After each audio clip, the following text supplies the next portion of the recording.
The game. It may be only two words, but to someone from Ohio, Michigan, or the Midwest, it can only mean one thing. The greatest rivalry in college football.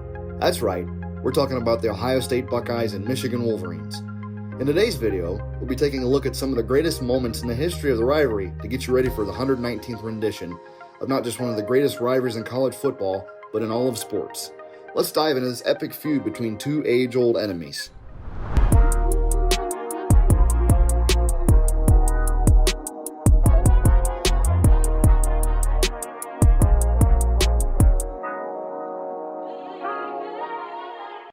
Ohio State-Michigan may be one of the fiercest rivalries in American sports these days, but long before the Buckeyes and Wolverines ever squared off on the gridiron, a land dispute almost led to an armed battle between Ohio and Michigan militiamen.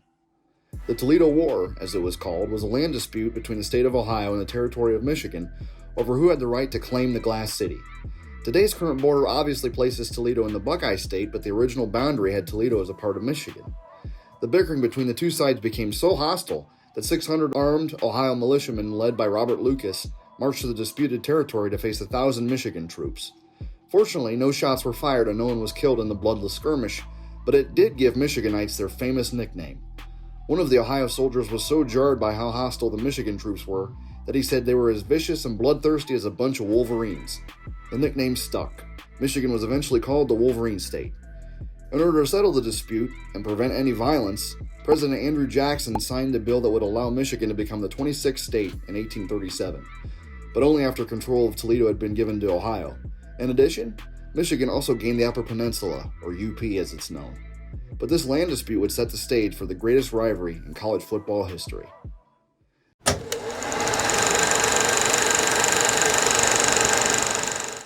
The game is hotly contested these days, with the Buckeyes and Wolverines treating their annual late November clash as its own championship game. Michigan currently leads the series over Ohio State with 60 wins, 51 losses, and 6 ties. But long before today, the game was barely a rivalry there for a while. From the start of the rivalry in 1897 to 1918, the Wolverines absolutely owned Ohio State. In those first 15 meetings, Michigan posted a 13-0-2 record against Ohio State. The best the Buckeyes could do up to that point? A pair of ties. In those 2 decades, legendary Wolverine coach Fielding Yost led his teams to several national championships. He also notched several lopsided victories over Ohio State, including an 86-0 blowout win over the Buckeyes in 1902. But all of Ohio State's misfortune changed in 1919. Charles "Chick" Harley could be considered Ohio State's first major football star and would have likely been a Heisman Trophy winner if the trophy had existed when he had played. He was the Buckeyes' first 3-time All-American who played halfback, safety, and was both the team's kicker and punter as well. He was like the Swiss Army knife of college football players in the early days of the game. And he used his skills to help the Buckeyes pull off the unthinkable in 1919. Defeat the Michigan Wolverines for the first time ever. Ohio State posted a 13-3 win over a struggling Wolverines team, and from that point, the war was on. The game had officially become a rivalry. Michigan still dominated the rivalry for several more years. By 1933, the Wolverines held a 22-6-2 advantage over Ohio State and have won 8 national championships. Like a Detroit car factory, Michigan continued to pump out Big Ten and national championships year after year like an assembly line. They were the best team in America for many years. But in 1934, a man by the name of Francis Smith shattered the illusion of Michigan invincibility. They put their pants on the same way we do, one leg at a time. That was Smith's response to a reporter when he was asked how his underdog Buckeyes would defeat Michigan. The Wolverines were still seen as the dominant power in college football at the time, but his comment gave birth to one of the rivalry's greatest traditions, gold pants. Every time Ohio State defeats Michigan, everyone on the Buckeye football team receives a tiny golden charm shaped like a pair of football pants, with the year and score of the game engraved on them. And Schmidt made sure that the gold pants were a regular thing in Columbus when they first came out, as his Buckeyes outscored Michigan 114-0 from 1934 to 1937. After that, Michigan hired a new coach by the name of Fritz Chrysler, donned the classic wing helmets for the first time in history, and went on a run to take back control of the rivalry. The Wolverines then won 8 of the next 12 games in impressive fashion, but by 1950, a truly unique game would unfold at Ohio Stadium.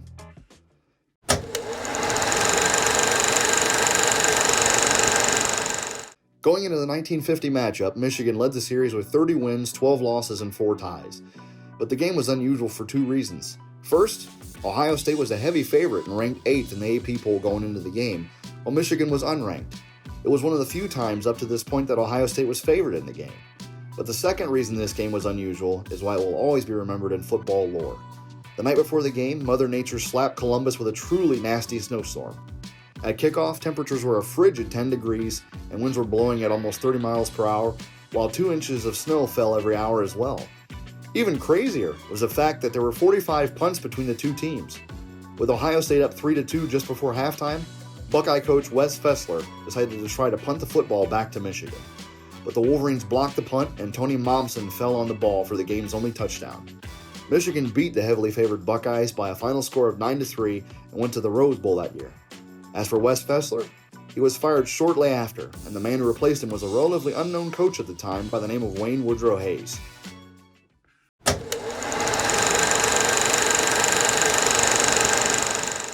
Before Woody arrived, Ohio State had infamously been known as the graveyard of coaches. It was a revolving door, and no one had really been able to nail down the job as the Buckeye head coach for more than a few years at a time. But when Coach Hayes was chosen as Ohio State's next man in charge in February 1951, many fans thought he'd be just another failed coach in a long list. He wasn't even the most well-known applicant for the job. Paul Brown, who had led Ohio State to their first national championship in 1942, wanted to return to Columbus to pick up where he'd left off, but the school stuck with Woody. While Woody would eventually turn into the College Football Hall of Famer we all know, things certainly didn't start out that way for him. He won only a combined 16 games from 1951 to 1953 and went 1-2 against Michigan in the game. Both of his losses to the Wolverines were shutouts as well. Things looked bleak for him. After 1953, many Ohio State fans were calling for his job. The Buckeyes had been competitive through the first 3 seasons of Woody's career, but even back then, the fans had championship-level standards. Woody was almost on his way out the door, but then 1954 happened.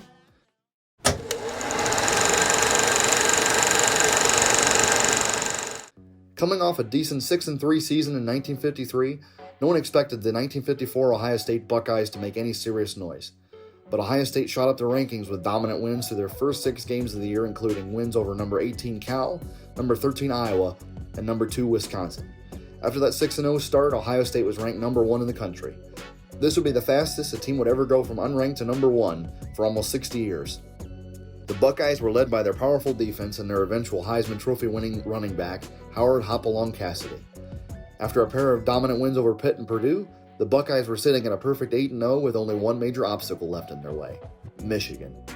The 1954 version of the game would become one of the many instant classics in the history of the rivalry. It was a tough back-and-forth battle. In the fourth quarter, Ohio State only led 14-7, and Michigan was driving for the game-tying touchdown. They drove all the way down to the 1-yard line, but were kept out of the end zone by 4 straight defensive stops by Ohio State. The Buckeye defense killed the Wolverines' last and best chance to tie the game with an incredible goal line stand. After that, the Ohio State offense marched 99 yards for the game-sealing score. The top-ranked Buckeyes had done it. They defeated the Wolverines 21-7, won the Big Ten championship, and earned the right to play USC in the 1955 Rose Bowl for a chance to win the national championship. While most Rose Bowl games were played in sunny California weather, the 1955 version of the game was anything but. It rained the whole time and turned the field to mud, but that didn't seem to matter to Ohio State as they beat USC 20-7 thanks to over 300 yards rushing and stifling defense. When the smoke cleared, Woody Hayes and Ohio State not only won the school's second national championship, they also put together the first 10-0 season in Buckeye history.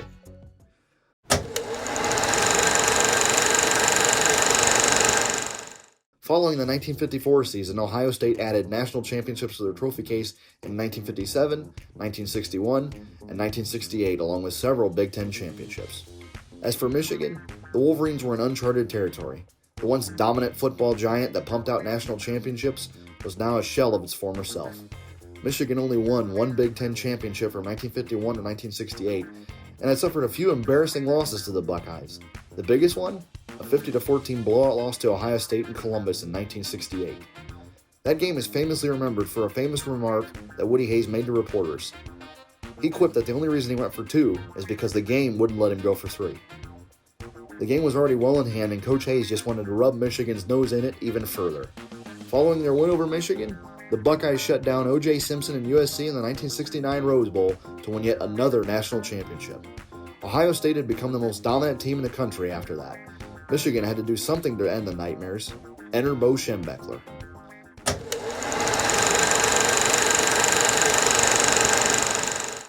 Bo came to Michigan in 1969 in much the same way that Woody had come to Ohio State 18 years before. He wasn't expected to do much with a Wolverine team that had fallen on hard times, and certainly wasn't expected to beat an Ohio State juggernaut. But the Barberton, Ohio native whipped the boys in maize and blue into peak physical condition. The practices were so brutal for some players that they would often just walk off the field and quit the team. But for the players who decided to stay, Bo had made a sign that is now famous in Michigan football lore.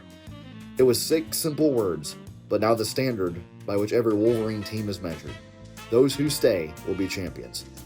That mindset is just what Michigan needed, with Ohio State looming on the horizon. And even though the Wolverines were heavy underdogs at home that year in Ann Arbor, they would not be intimidated by the Buckeyes. Behind a few electrifying plays and stubborn defense, Michigan stopped the Buckeyes dead in their tracks. They stunned Ohio State with a 24-12 win and snapped the Buckeyes' 22-game winning streak. The 1969 Buckeyes were Woody's most powerful and talented team, and a bunch of underdog Wolverines shattered any hopes they'd had of repeating as national champions. But that would end up being just one in a series of hotly contested games down the stretch. Buckeye and Wolverine fans may not have known it at the time, but Michigan's massive upset in 1969 lit the fuse on what was the fieriest stretch in the history of the rivalry.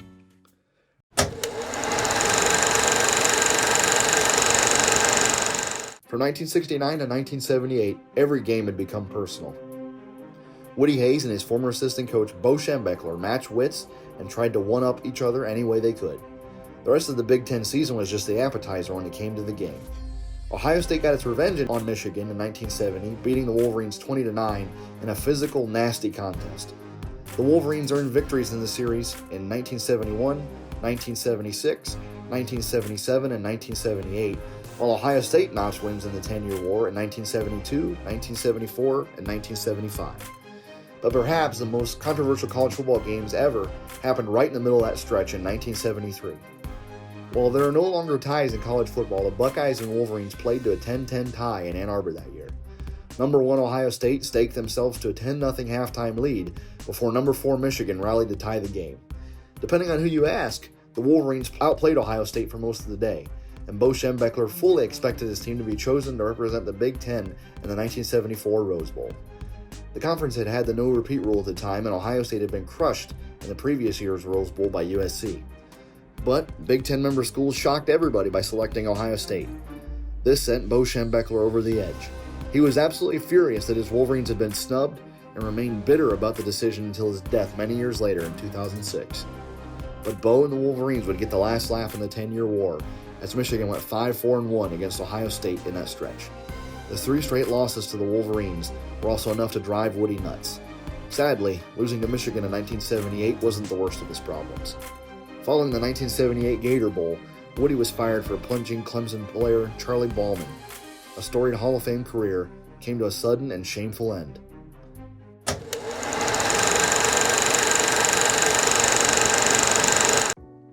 The next Ohio State coach in charge, Earl Bruce, had to fill the biggest shoes in the college football world after Woody was fired.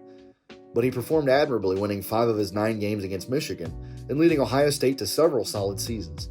Unfortunately for Earl, after missing out on winning the national championship in his first year in 1979 by a single point, he eventually became saddled with an unpleasant nickname, 9-3 Bruce. His Buckeye teams were always stout and competitive, but they were never true national championship contenders like those of his predecessor.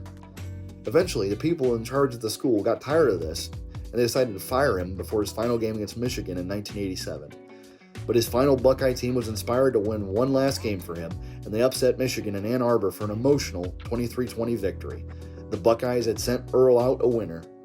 Earl Bruce was often a beloved fixture of Ohio State football after his time as the Buckeyes head coach. He even frequently served as a commentator during Ohio State pregame shows until his death in 2018. But his successor wouldn't be fondly remembered by Buckeye fans. John Cooper coached Ohio State from 1988 to 2000. In that stretch, he had several incredibly talented teams that looked poised to win national championships. He was a fantastic recruiter, and he put together some of the most powerful Buckeye teams ever assembled. But he almost never beat Michigan. In his 13 seasons in Columbus, Cooper only won 2 games against the Wolverines in 1994 and 1998. His record in the rivalry was an awful 2-10-1. Rumor has it that when he was hired by Ohio State before the 1988 season, Cooper allegedly said that Ohio State-Michigan was just another game. He didn't understand the rivalry, and he didn't get how important it was to win the game, but the guy after him clearly did.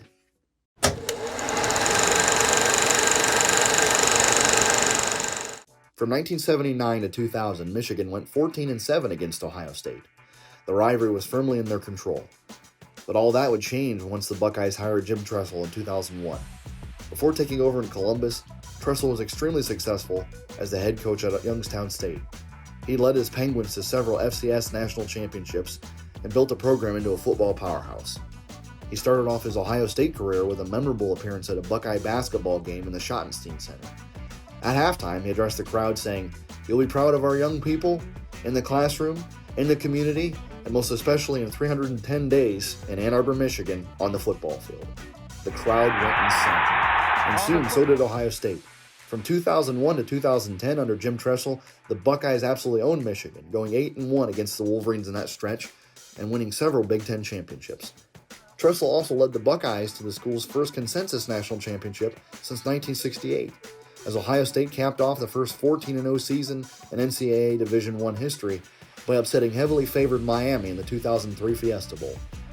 And even though Tressel was eventually forced to resign following the infamous Tattoo-Gate scandal, things didn't get any easier for Michigan after he left. Urban Meyer came in and won a perfect 7-0 against the Wolverines. From 2001 to 2018, the Buckeyes won a pair of national championships, owned the Big Ten, and went 15-2 against Michigan. They were led by men who were both incredible coaches, recruiters, and who clearly understood the rivalry. While Jim Tressel and Urban Meyer both respected Michigan, they never referred to the Wolverines by name. Like Woody Hayes before them, who called them the team up north, Tressel and Meyer both referred to Michigan simply as the rival. But they both clearly understood how important winning the game was. As for if the current Buckeye and Wolverine head coaches do, that remains to be seen.